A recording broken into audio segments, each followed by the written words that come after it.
To me, club fitting is A&F, airborne and forward. If you're not getting the ball up in the air, we're not going to be successful. And if it's going sideways, we're not going to be successful. So I was concentrating on A&F. And because I had a statistics-oriented background, I kept data all the time on what I was doing. I just didn't accept common ways of club fitting there was. I would do studies to figure out how I could be more effective. And one evening, I went back to my little shop, and on a yellow pad, I sketched out what in my mind now became the club that I wanted to have my customers have so I could sell a service. And it just came to me. I can't describe it. I've been thinking about it for a long time. And as I sketched it out, I wrote underneath it tight lies. Golf Smarter, number 784, is brought to you by Get Mister, the first dermatologist-developed health brand helping men build their healthiest skin without the hassle of a multi-step routine. Visit getmister.com and use Golf Smarter to unlock the limited-time exclusive offer of 25% off your first purchase. That's GETMR. Getmister.com and use coupon code GolfSmarter so that you can use the daily from Get Mister, #everydamnday. Barney Adams, creator of Tight Lies on the state of the game, equipment, the wow factor, and his newest venture. This is Golf Smarter, sharing stories, tips, and insights from great golf minds to help you lower your score and raise your golf IQ. Here's your host, Fred Greene. Welcome back to the Golf Smarter podcast, Barney. Hi, Fred. Thanks for having me on the show. Well, thank you for joining me today. It's an honor to speak to you again. It's been almost 9 years, and I'm just so excited that you're still involved in the golf community. I've been actually quoting that conversation for years because we talked about play it forward. Yeah, it's interesting because, in all honesty, I still don't think it's very well understood, and I see what I consider to be egregious. I'll tell you about a conversation. It just happened, I don't know, 2 or 3 days ago. The guy said it was you just disappeared on me. Hello? Yeah, Everything. I'm still here. I just turned off the camera. Oh, okay, Yeah. okay, fine. I didn't know something went wrong. Excuse me. I'm sorry. Anyway, we were talking about it, and the subject of I think it was a 360-yard par 4 came up, and the comment was, oh, if you have all those little dinky holes like that, and you're going to ruin the game, blah blah blah. That was the gist of the conversation. And I said, well, let's just look into that a little bit deeper. I said, let's take a 360-yard par 4. Now, we'll assume that it's fairly flat for the sake of argument, because it could be straight up or straight down. That would change everything. But the average golfer, now when I talk about the average golfer, I'm talking about the people who support the game, the club members, the public course players, not the scratch golfers, not the tour players, but the vast majority of people. And I think the average handicap, at least for males, is I don't know, it's in the high teens, I think, or something like that. We're not talking about exquisite players. And their average tee shot, by studies done by other people, is approximately 190 yards. They think it's 220, but I'm sorry, it's about 190. Now, if they got a course with, 50, 60 yards rollout, that's a different story, but I'm going on averages here. So 190 into this little dinky 360-yard par 4 leaves a shot of 170 yards. Now, the architect who did this, being very clever, put a nasty little pot bunker on the right side of the green and allows the people that set the course up to move the pin on the green in behind that pot bunker. So it requires a skilled shot up in the air with spin to stop to get the ball close to the pin. That's good architecture. The only problem is this average person who is financially supporting the game, it's got 170 yards left, and he cannot hit the ball up in the air 170 yards with spin. He hits something, whether it's a hybrid or a fairway wood, that's low, or what we call a low bullet type of shot, and his entry into the green is much less wide than the green is itself, because part of it he can't carry. So he's got less skill hitting a harder shot, and a mishit by him 9 times out of 10 is a worse lie than the good player gets. It's all negative. And that's my point. I'm talking to this guy and I'm saying, you're describing this 360-yard hole as being this little dinky piece of cake. That's not true. And people just don't understand that. Yeah, I think the biggest problem with golf may be ego. Yeah, ego or I don't know, bad training. I don't know what it is. Because I'm going to be honest. The PGA of America doesn't get this either. I've talked to many, many club pros, and I kind of led them into this subject that they don't understand. They relate to what they can do. Well, they're good players, 99% of them. They have to be to have the job. And they don't understand that from 170 yards out, hitting the ball up into the air with spin isn't a shot that they have. And as a result, but they're strong influencers, and they don't really understand it. So, and I'll kind of a funny part of it, but part B to this is all my years in the business, it seemed like every 3, 4, 5 years, you'd hear the women are coming. The women are going to, take over this game by storm. There's millions of them out there, and they're getting ready to play. I can remember at least 2 or 3 equipment companies that started up to make just women's golf clubs, and they lasted not very long at all because the women never came. And my theory is the reason that the women never came is that they are smarter than men, and they're not going to go out and sweat and get frustrated and roll the ball along the ground for some, 9 holes or 18 holes, whatever it is. They got better things to do with their time. And that's why you don't see them out there, and I don't think you will see them out there. Wow. That's a harsh criticism of the game. I'll keep going when I'm on a roll Please. here. Yes, you are. Golf is marketed. You see this all the time. Golf is marketed as being fun. Golf is not fun. Golf is hard. And as a result, it's incredibly rewarding. You want to try something when you have people on your show. Ask them what the best shot they hit in their last round was. Think of it for yourself. What was the best shot you hit? Almost always, there's a little bit of a grin and an answer. Because we don't hit a whole lot of good shots, but when we hit that one good one, whether it's a chip or a putt or a drive or whatever it is, we remember it. It's rewarding, and it's the rewarding factor that brings people back to the game over and over again. It's not because they're dominating the game by any stretch of the imagination. No, people don't talk about the good part of their game. They always complain about that 3-putt or the time they got stuck in a bunker. They right?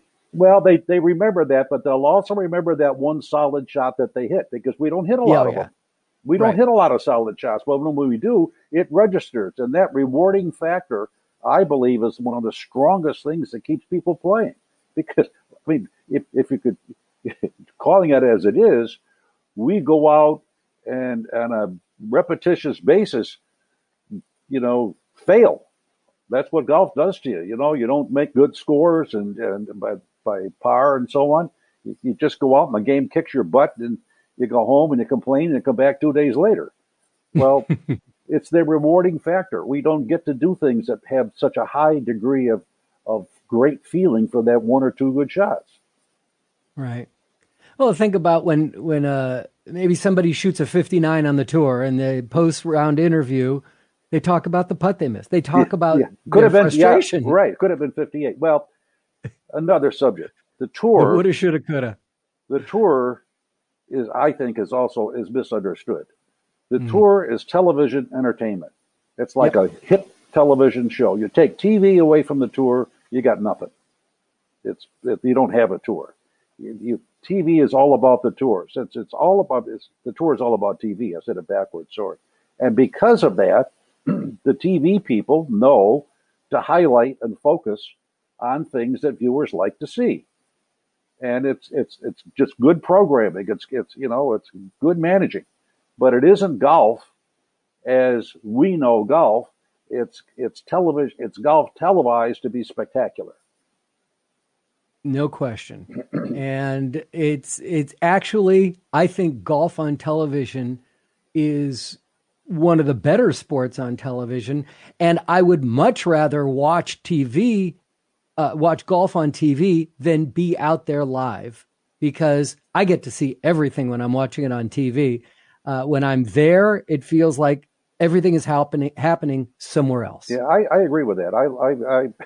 I'm the same way. I would much rather watch. I can remember going to the British Open one year and watching most of it on television because I wanted to see the tournament. And there, 98 gazillion people there, and you're, 14 deep in a hole and so on. You don't see very much. So we repaired to a nice lounge with TVs all over the place and had a great time watching the tournament. So interesting. And how are you feeling about bifurcation and making rule changes that affect the tour but not affect the average golfer? I'm against it. I think one of the great things about golf is that with our relative degrees of inability, we can play the same club, the same ball, the same golf course. And I just think that's a bond there that you leave alone. I go back to TV. Golf TV is very successful. Leave it alone. If it ain't broke, don't fix it. What about the talk about, like when Tiger came around, all the conversation was, let's make courses longer. Let's make courses longer. Well, now they're running out of real estate. And so the conversation is, how do we pull the players back with equipment and balls? Do you want to? I mean, do you have to? Because, again, go back to what I was saying. It's good television. Yeah. Well, what do people like to watch on TV? What do you think they have Top Golf for, that laser thing, which is really fun to watch? What do you think they have the lines in the fairway showing this drive went, 332 yards and this one went 498 yards or whatever the heck it is? That's television entertainment, and that's what we enjoy watching. So why change that? Leave it alone. I mean, there's ways you can change it. You can, for example, if I were made czar tomorrow, which is absolutely never going to happen, but I mean, just hypothetically, and I had to do something, I would increase the spin rate of the golf ball. In the old days, for me, which goes back a long time, fades off the tee did not go very far. They were soft shots. If you wanted to hit the ball a long way, you had to, what we call, turn it over. You had to hook it. And the problem with hooks is sometimes they don't listen very well. They get away from you.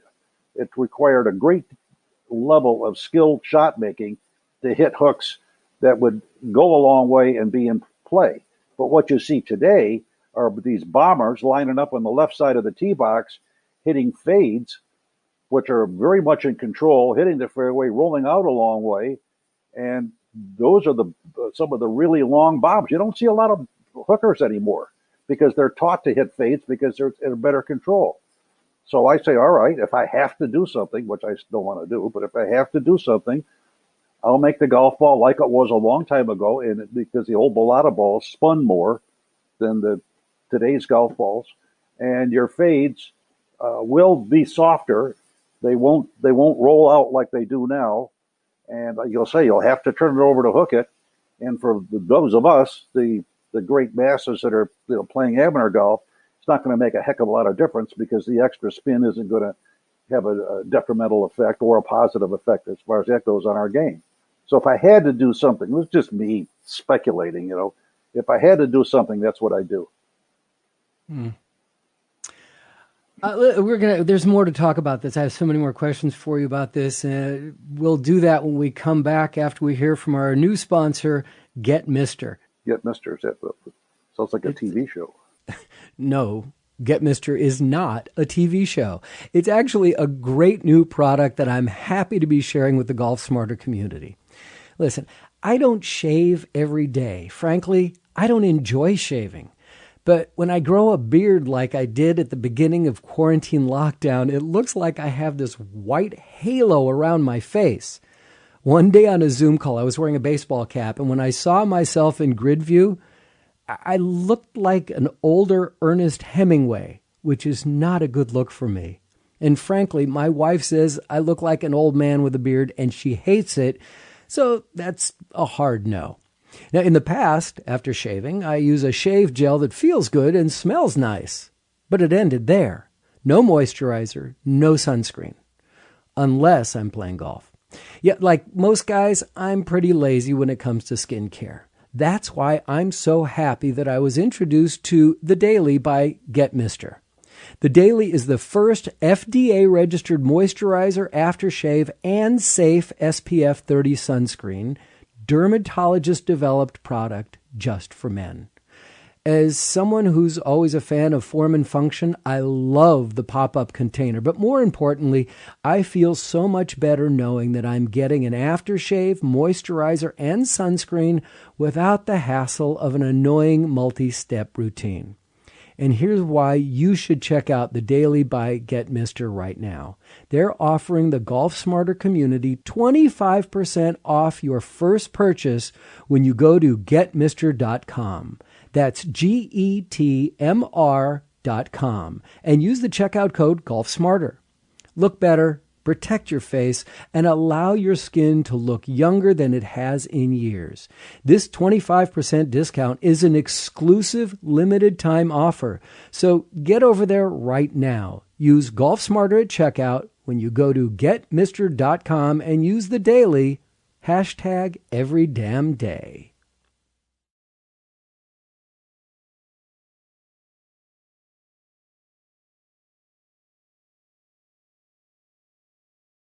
When I discuss play it forward, and I try to explain play it forward to people, what I tell them is that think about when you're watching the guys, the big boys play on tour, they're going to hit driver and wedge, driver or anything under an 8-iron, right? 8-iron, 9-iron, wedge. We, if we played the same course, same hole, but played maybe on the blue tees or the white tees, we're going to hit driver hybrid or driver, a 5-iron. Why can't we also hit that 8-iron on the second shot? Why do we have to, struggle as much if we want to play golf like the big boys? Am I misinterpreting that? No, not at all. That's exactly what I've written before, and that's exactly what I tell people. If we're hitting wedges on par fours, it's for a third shot or fourth shot. It isn't for our second shot. And the game that the average amateur plays is just nothing like the tour player. I'm sorry, but it's, I happen to play in a game here in the desert where I live at a course which is known for having very, very good players. And we have a game at 11 o'clock, and they allow me to play. I'm not a good player at all, but they kind of let me sneak in the edge of the game, so to speak. And, I try. That's because you're a legend, Barney. Yeah, right. I try and stay out of people's ways and so on. But we got these young kids, it's probably half a dozen kids that are just dying to go on tour, and they work on their game and so on and so forth. They hit it 100 yards past everybody else. They're hitting it 330, and it's just not even. It's funny. It's such a difference. So, and one of the things this course does, and I give them a lot of credit, by the way, we have 4 sets of tees. We might have a foursome and play 4 different tees. It's all about, you'll get your handicap, is correlated to the tee you play from. And that makes the game very, very good. I have a lot of admiration for the way they run it. I really admire the way they run the game. That's great. Yeah. I'm playing, usually I'll play the whites, and I'm like, how come you're not playing farther back? It's like, because I want to have fun. It's more fun for me if I'm scoring better. So why do you care? I'm not playing you for money. It's more rewarding for you. You get a chance to play the hole the way the architects designed it. I wrote a story about that recently. I'm saying the same thing over and over again, trying to figure out some way to, get the message across. And this one was from the viewpoint of the architect. We talk about golf architects. We write about them. We kind of idolize them. Their great skills and so on and so forth. And we don't play the courses the way they design them.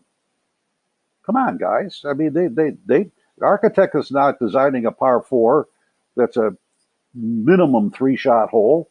He's standing on the green, figuring about where you're going to be coming into the green from, and he's putting hazards around and so on, except for the fact that we're not playing it that way. Let's honor the architects by playing from the tees that reward the holes for the way they're designed. Absolutely. Absolutely. So how can we, or can this play it forward concept evolve into something that makes sense to every person who's out there just trying to have a good time? No clue. Okay. Don, I wrote the original story 8 or 9 years ago, and it's still misunderstood. I do not think the name Play It Forward is doing it a great deal of value, because what it's really about is second shots. I don't care where you play it from. That doesn't make it, that's, I don't say irrelevant, but that's not the main thing. The main thing is, where are you playing? Like you just said, you play the white tees because you end up in a position where you can hit the ball up into the air onto the green. It's about where you're playing your second shot from. That's why you play the white tees.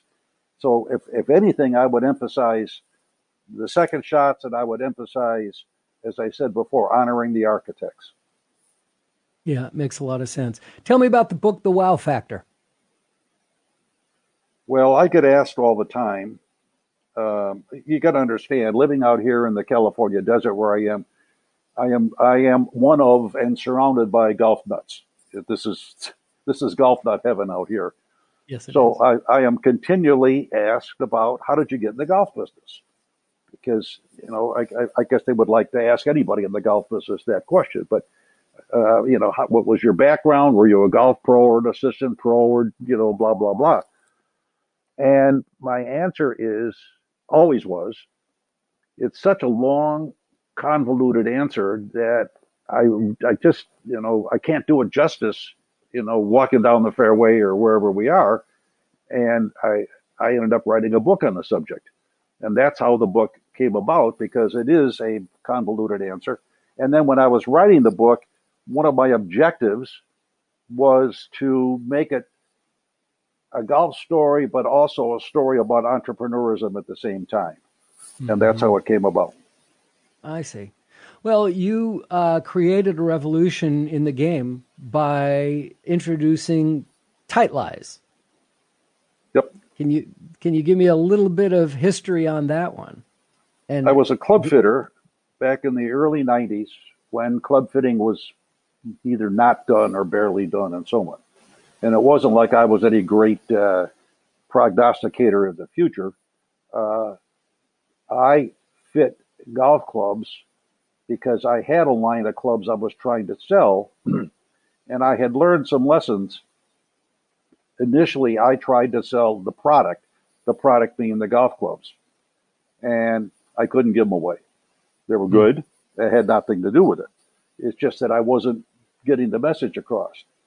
So I started offering the service of custom fitted golf clubs, and that in turn allowed me to at least get a reasonable amount of sales.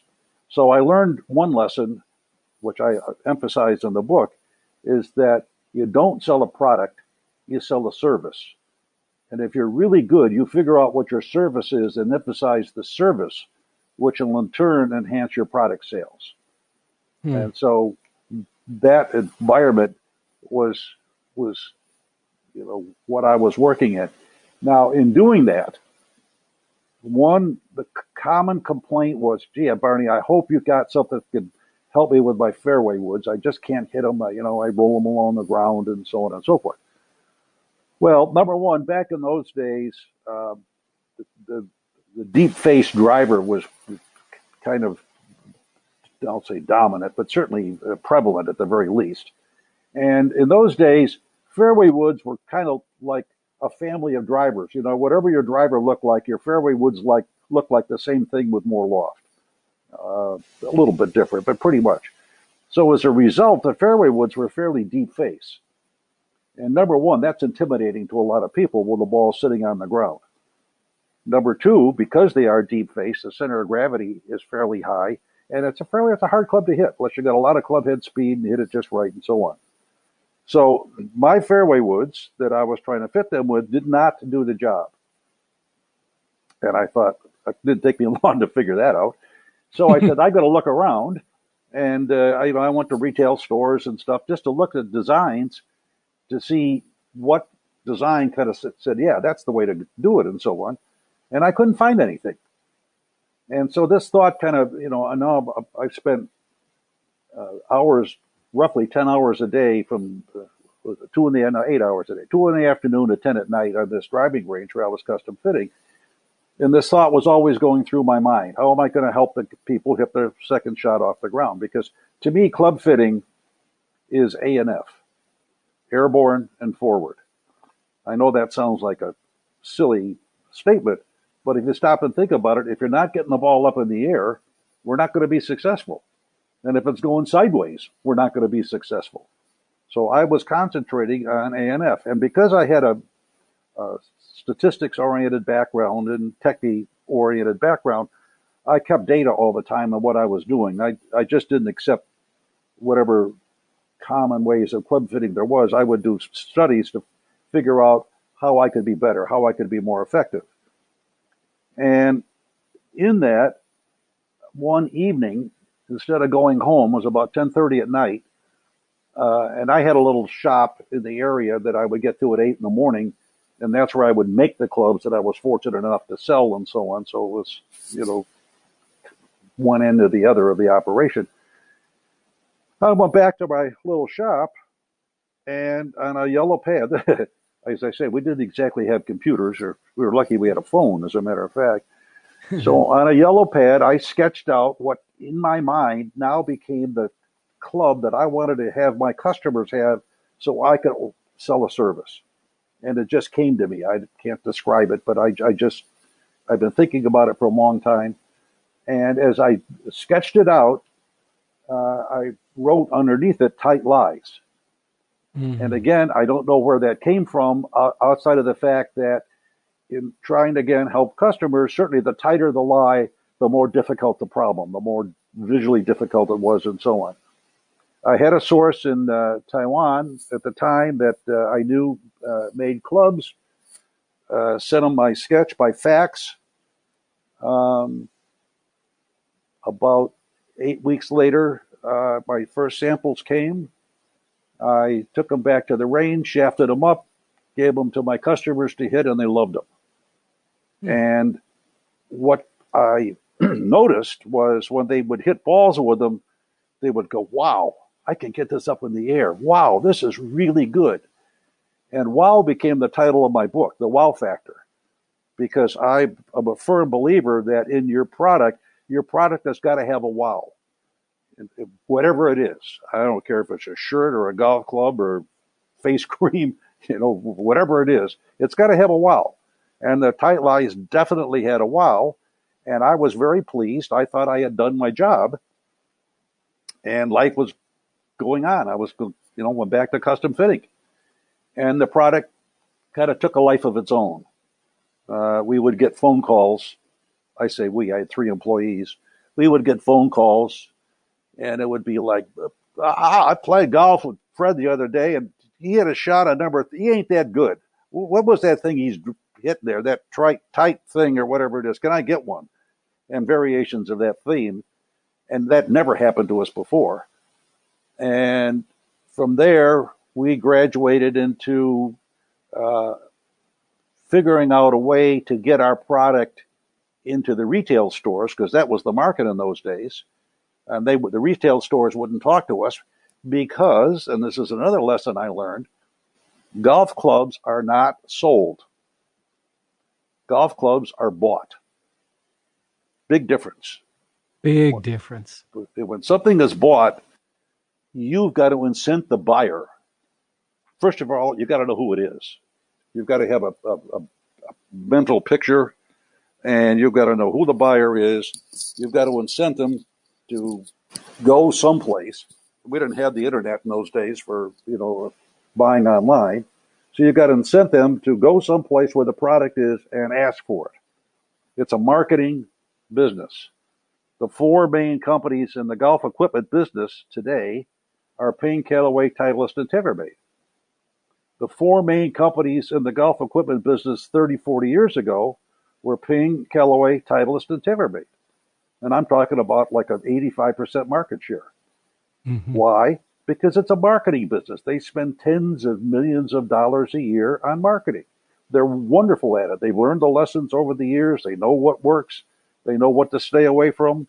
And that means when, Joe Smith comes up with a great idea for a golf club or golf clubs, he can't break in. It's too darn hard. As an example, a case in point, there has never been an independent putter company in the history of the golf industry that hasn't disappeared. I don't care how good your putter is, you're selling against the Ping putters, the Callaway putters, the Titleist putters, the TaylorMade putters. Good luck. Yeah, and if it's that good, they're going to be bought by Ping, Callaway, TaylorMade, and Titleist. Yeah, they are, but they're going to get scooped up. Even then, that doesn't happen very often because those companies they got rooms full of engineers that they're paying to come up with designs, and they're very good and they're extremely competent, and they've got artificial intelligence today and so on. And so you may be as good, but you aren't better, and it's just so difficult. I have people that call me for advice on getting into the golf equipment business. I tell them not to do it. And of course, that doesn't make them happy because they're passionate about what they're doing. I understand, but they call me, they're going to get a straight answer, and I just give them examples of how difficult it is. Yeah. Well, there's a new wow coming, and we're going to talk about it right after this.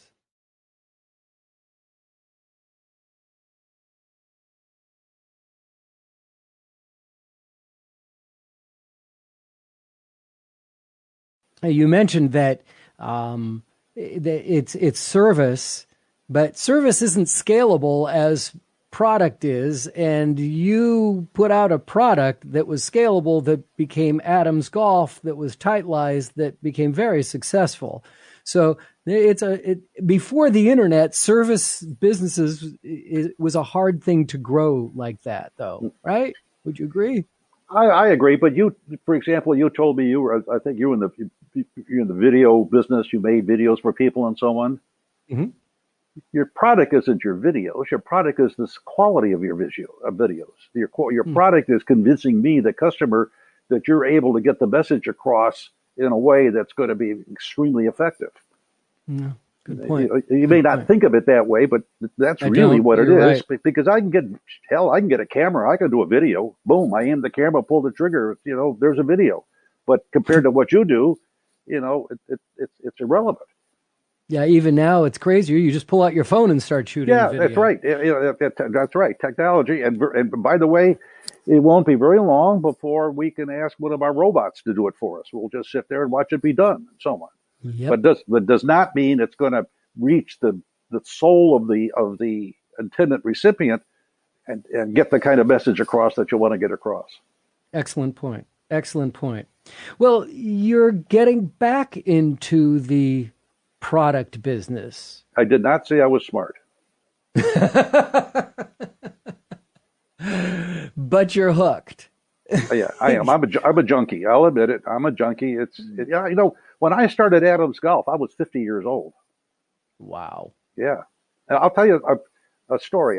You didn't ask me, but I'll tell you anyway. What the heck? Please do. What about the golf business? My first day. Now, there's a backstory to this, and we had another little business that I was helping, and their backers ran into some financial trouble, and it was going to get closed down, and I ended up with the assets and bought, for nothing. And my plan was to start up on my own, and I knew that I needed some cash to do that. I didn't have any money. I never had any money. I knew I needed cash to do that, and we actually landed a contract. This is a long, long time ago. With TV to just make a set of clubs for TV, sold them inexpensively, but it was a cash flow thing. And I was slowly building up cash to go in and use that as the reservoir to start on my own. So that cut to the chase. That happens. So now I've left my other job. My belongings literally were in my automobile. That's all I had. And I drove this was in Texas. I left the Silicon Valley, drove to Texas to start up on my own. Checked into the Days Inn Motel, which was next door to the local cafeteria. which opened up, I think, at 5 a.m. I had a breakfast that day, and I was so excited. I can remember to this day. I mean, I'm finally going to be in the golf business on my own. And I got into this little building that we had. I probably arrived there before 6 a.m. Of course, nobody else was there. I first order of business for me was to get a place to hang my hat, as it were. We had a bunch of old desks that came with the building, so I just pulled one, picked one, and very carefully I was going to go through the drawers because our building was in the middle of a field, and you had to be very careful about who took up residence with you that you necessarily didn't want. And some of them had stingers, and some of them had a little poison in them, and so on. So you very carefully went through a desk and make sure it was cleaned out and so on, which is what I was doing.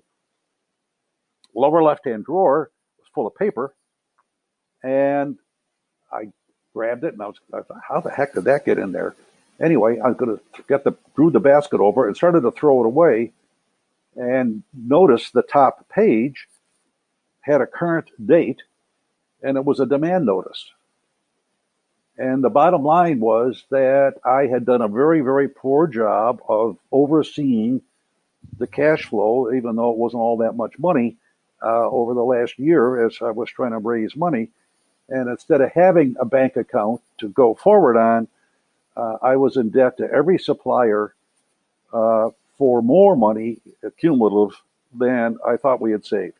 I had nothing, absolutely nothing. And I cannot adequately explain the depth of pain that hit me when it got through my thick head. That's what happened. It was like a crushing blow, so to speak.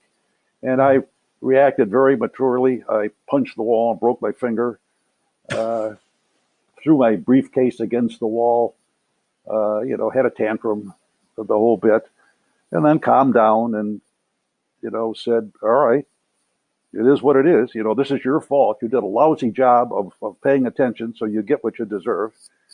Now, what are you going to do? I immediately knew I couldn't quit because some of these people most of these people we owed money to were the same people that I would plan on dealing with, in the foreseeable future. So I ended up writing them all a letter telling them exactly what happened, telling them not to come after me for the money because I don't have any. But if they stick with me, they'll get their money back. And at the same time, when I was cleaning up the mess from throwing my briefcase against the wall, there was a checkbook. And it had checks in it, and it had a balance. It was a solicitation for credit card. Congratulations, Mr. Adams.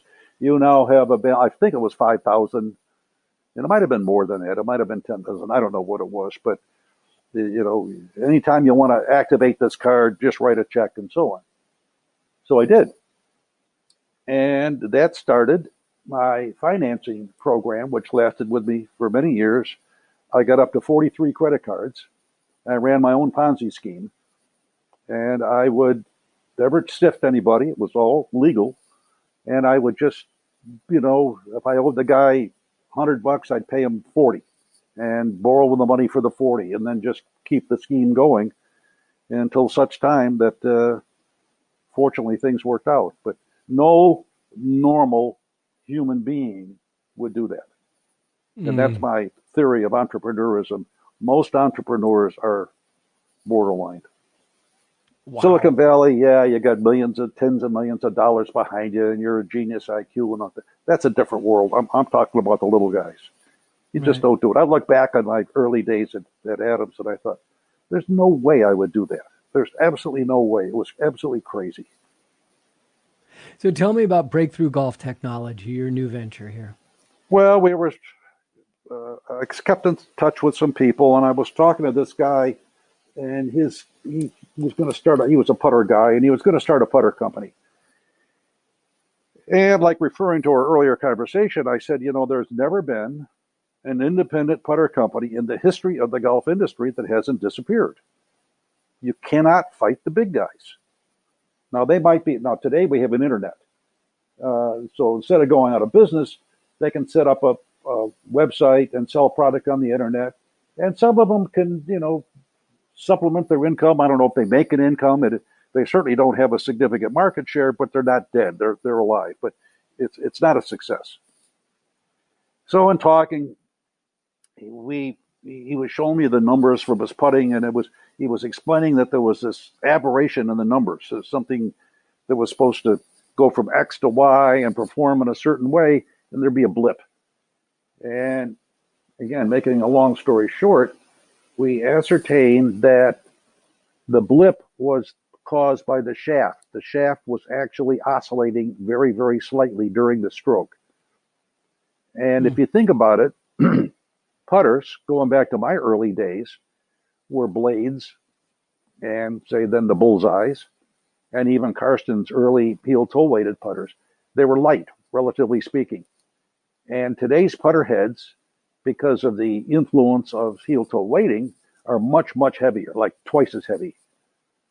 Well, with all of the improvements, with all of the technology that's into the golf equipment business, one thing hasn't changed: the putter shaft. So the putter shaft is essentially 70 years old or longer, whatever it is. And yet the putter heads have changed drastically. And the putter shaft responds by oscillating very, very, very slightly, just a little shimmy, so to speak. You can't feel it or see it. We ended up contracting a NASA camera to look for it so we could design around it for the new shaft. And what it does is, if the shaft oscillates very slightly, that means the head oscillates very slightly, and that precludes the head from coming back to the golf ball perfectly square. And the cornerstone for good putting, I don't care who you work with or what system you use, your putter face has got to be square to the golf ball in impact.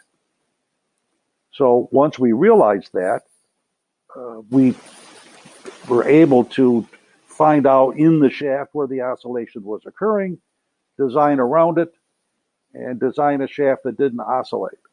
Now, two things. One is you could fix that problem immediately by making the shaft heavier and wider. Simple fix. The problem is that you as a golfer would have to adjust to that. That's a big adjustment. You can't have an adjustment that's greater than the problem you're trying to fix in the first place. Yeah. And that's what it would have been. So we had to make a shaft that weighed the same, balanced the same, felt good, and yet didn't oscillate. That took a couple of years. That's a very, very difficult product. And that's the product we sell today.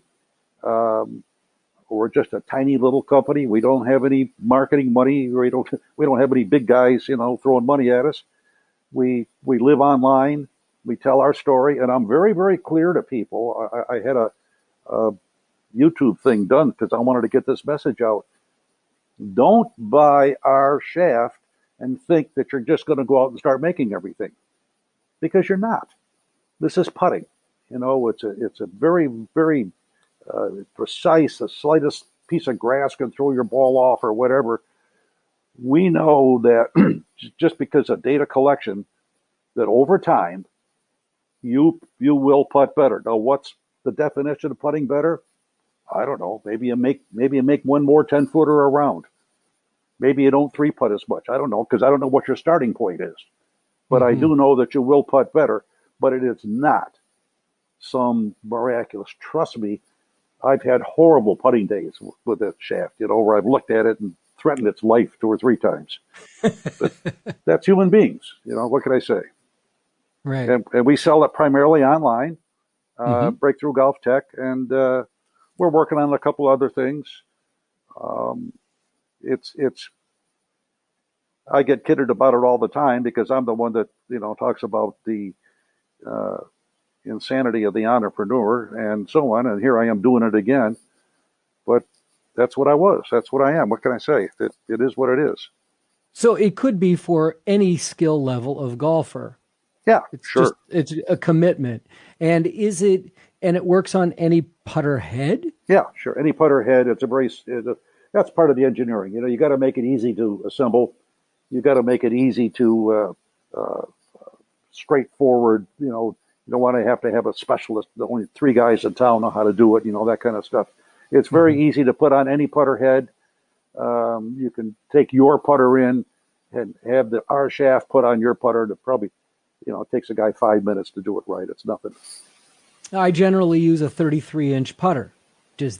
Would that work for me, or what is the length of your shaft? I don't care if you use a 23-inch putter. The golf ball doesn't know.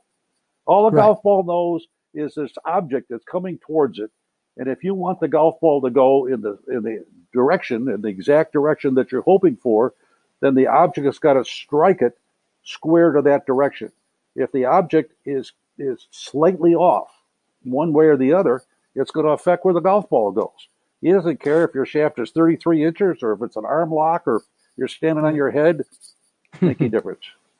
Right, but is the shaft come in various lengths, or does it need to be cut down? And if it is cut down, does that impact the effectiveness? No, it's designed so that you can adjust it significantly and not affect the engineering to mitigate the oscillation. I see. And let's take a quick time out.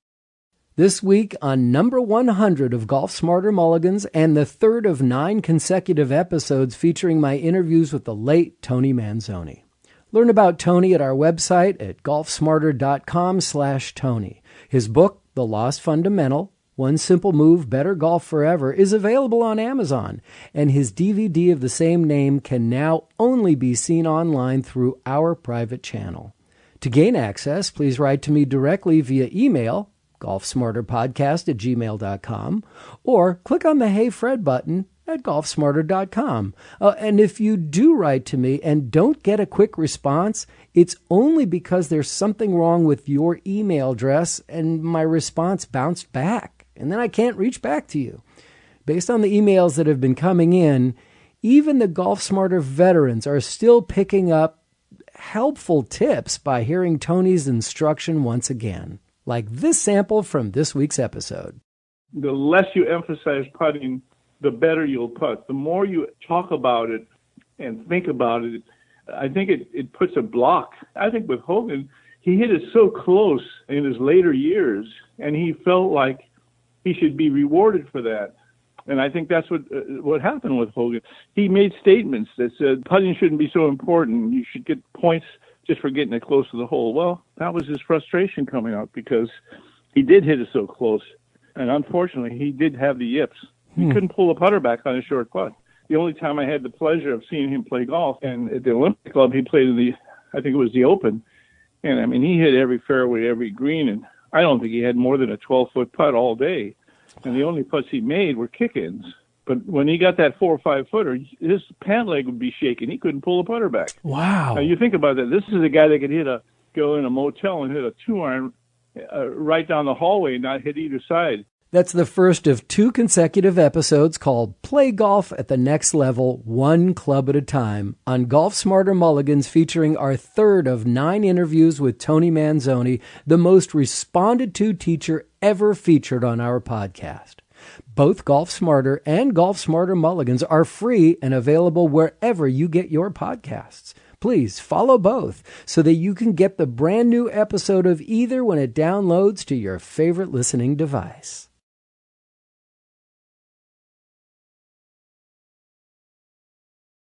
Another thing that's changed significantly in the last decade or so with putters is the putter grips. Mm-hmm. No problem there. No, use any putter grip. Sure. Look at you got. I bet you, if you stop and think about this, you can have a visual of a touring pro, and you look at their putter, and he's got 19 wraps of something looks like masking tape or something on the grip of his putter. He's just done it to the point where it feels like, and it's just now that they're engineered that way going in, and they're much more consistent. Very interesting. And again, it's not going to matter whether it's a blade or a mallet or like the Lab golf putters, the DF2, which I was using for a while, and somebody said, "Oh, you got the Starship Enterprise there." Yeah, right. That's what I mean. I actually. They sent me, I don't know who it was, they sent me one, And they Sam explained, Hahn, probably. they explained to me, it's how I kind of get a kick on the deflection angle thing, where the weight is distributed towards the heel and the toe, which mitigates the face deflection on off-center hits. It doesn't eliminate it; it minimizes it. So what that means is you miss closer. Okay. If you're gonna miss, you're gonna miss closer. Yeah, both putts were good, but that's okay. I mean, so pick it up, Barney. That's close enough, But it's one is 8 inches, and one is 4 inches, or whatever. Right. Well, it's at breakthroughgolftech.com if you're interested in looking into these new stability putters. It's a fascinating concept. It makes a lot of sense, but don't expect to, like Barney says, don't expect to put one in your hand and think they're all going to start dropping. You got to work on it. Didn't you say you had one? No, I do not. Oh, you don't? You ought to get in touch with Mary Beth. She'll get you one. Okay. She knows Maybe how to do it. I would love to do that. What do you got to lose? She'll get you one. Don't use me. Listen, I can't turn the computer on, so don't use me. Barney, it was great to talk to you again. I know you got a birthday coming up soon. I wish you nothing but good health and long life. Congratulations on some really interesting success, and I really appreciate your time today. Sure. Where do you play golf out there? Oh, I play, I live in Marin County up here in Northern California. I play Rooster Run, Peacock Gap. I live right near Marin Country Club, which I'm not a member of. Are they old courses? I don't remember relatively, those names. There's not a lot of courses being built around here. Well, with the cost of land, that's certainly understandable. In Northern California, absolutely. Yeah. I played at Sharon Heights when I lived out there, which I understand now. I haven't been there for years. Is a very Tony, high-end, expensive club, but it wasn't anything like that when I was there. It was because I know that because I could afford to join. It was very inexpensive, and it was. I can remember going with some guys to play someplace, and we did, and we had a good time, and we decided to play another 9 or 18, and we couldn't get out. It was so crowded. Wow. And this guy said to me, he said, Barney, you ought to take a look at Sharon Heights. They're having a special.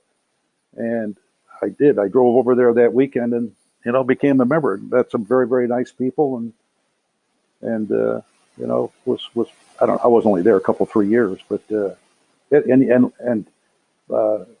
Sandhill, 3000 Sandhill looks right down on Sharon Heights. Oh, okay. I know you're talking down in Silicon Valley area. Yeah, it looks right down on the golf course. Yeah, absolutely. Yeah. And isn't it amazing what kind of impact COVID had on the growth of the game? Who would have thought? Huh? I mean, who would have thought?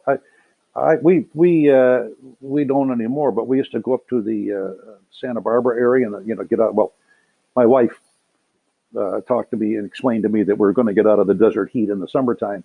I actually liked it because we would play in the mornings, and I thought it was great. But anyway, we ended up in Santa Barbara, and there was in Carpinteria there was a public, of course they're all public, a driving range. It was right out of the movies. It was an old trailer, and old trailer, and they had real grass, which was a big deal. And it wasn't limited distance, which was a big deal because, again, up there the land is so precious, it's hard to give it all away to a golf driving range. And when I first went up there, I don't know, years ago, it was big too. You could probably get 40 slots or so. I don't know, a lot. It was always empty. And when I say empty, there were maybe 6 or 8 people hitting balls. So you could go any place, hit golf balls. Just, and the weather was beautiful. It was, because you're hitting right towards the ocean, so a nice ocean breeze. It was wonderful.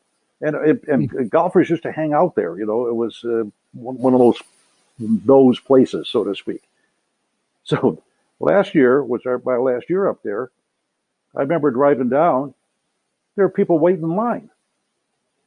I couldn't get over that. There were people. It went from, maybe 20% utilized to people waiting in line to hit golf balls. And they weren't golfers per se. They were families, mom and dad and the kids. And they had an easy chair, a collapsible chair with them and a cooler and watching the kids hit golf balls. It was something for them to do. And it was just amazing. Got them out of the house as a group. Yeah. Absolutely right. There's a guy here in town that's got a used club store. And I go in and talk to him once in a while, and I like to rummage around and look at stuff. And I remember I was there last spring. He was sold out.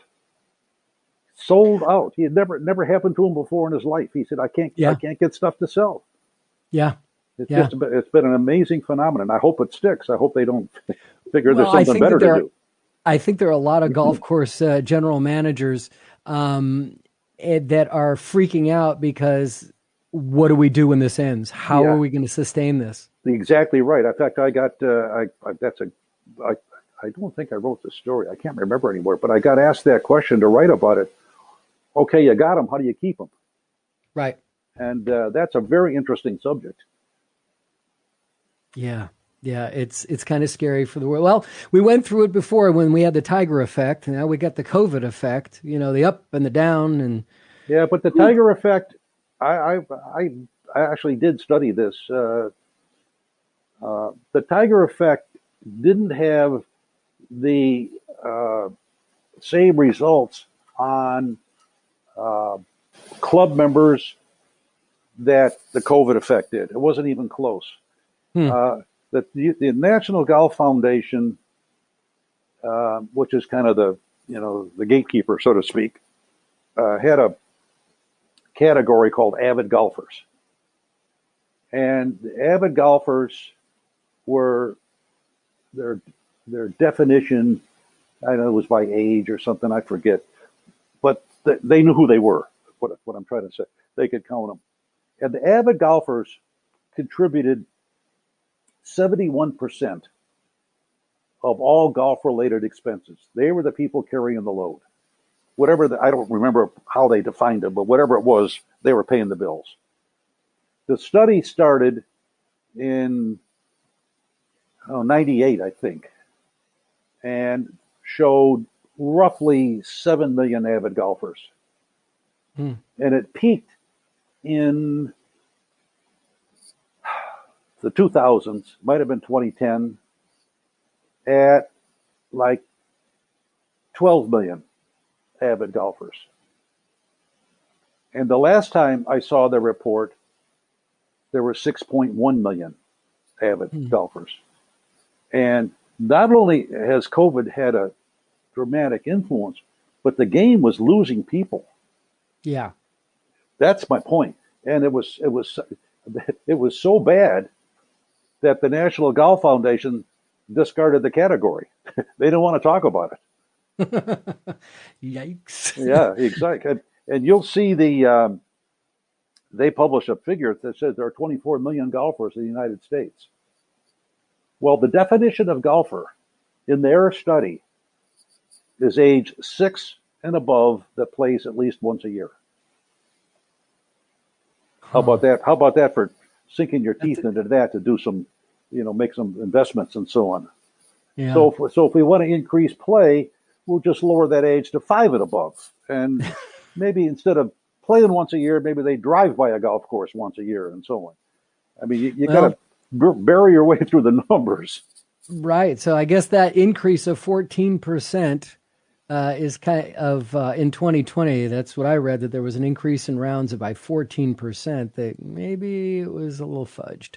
Well, as long as it's consistent, it doesn't make any difference. I don't care if they were all 6-year-olds. If they're out there playing and their dad was paying the bill and so on, who cares, Yep. Well, they're on the tee sheets. They're on the tee sheets. I think it's going to be very, very interesting to see if they stick with it, especially today. I mean, I know I kid about it, but it's also the truth. I'm an old fogey. I'm not up to speed on video games. I'm not up to speed on people wearing these glasses that, can transport them into another alien warship war or something like that. But those are incredibly powerful things to do with your time. And golf is slow. You get out there and you got to learn to do it, how to hold the club, what to do this, to that, and so on. I have fears that the increase won't last, is what I'm saying. All right, Barney, I got to go. It's great to talk to you. Thanks so much for your time. Sure. Next time you have 8 or 10 hours you want to spend with me, what the hell? I got nothing to do. Let's do it. Okay, thank you very much. So I'm going to be taking a couple of weeks off visiting family, and the only reason I'm mentioning this is that I won't have a lot to report during this segment of the show, but I promise you won't miss a new interview on Golf Smarter or the continuation of Spring with Manzoni on Golf Smarter Mulligans while I'm away. So in the meantime, I've been recording some really interesting interviews, including a guy whose life was changed as a member of Tony Manzoni's golf team at College of the Desert. I can't wait to talk to him. If you have any questions, comments, or suggestions on what you'd like to hear on an upcoming interview, I'd love to hear from you.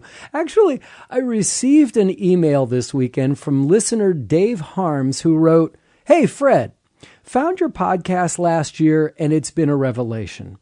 Could I get access to Tony's video, please? And if you get stuck for content, I'm thinking I haven't heard a show about the things you've learned over the years that have made a difference in your game.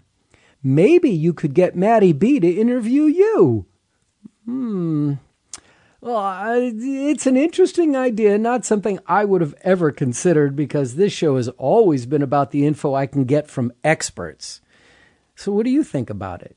Now, unless I get a lot of positive comments about doing something so self-indulgent, it's not going to happen. So hit me back with your thoughts. Follow at Golf Smarter in social media, subscribe to Golf Smarter TV on YouTube, or just click on the Hey Fred button at golfsmarter.com.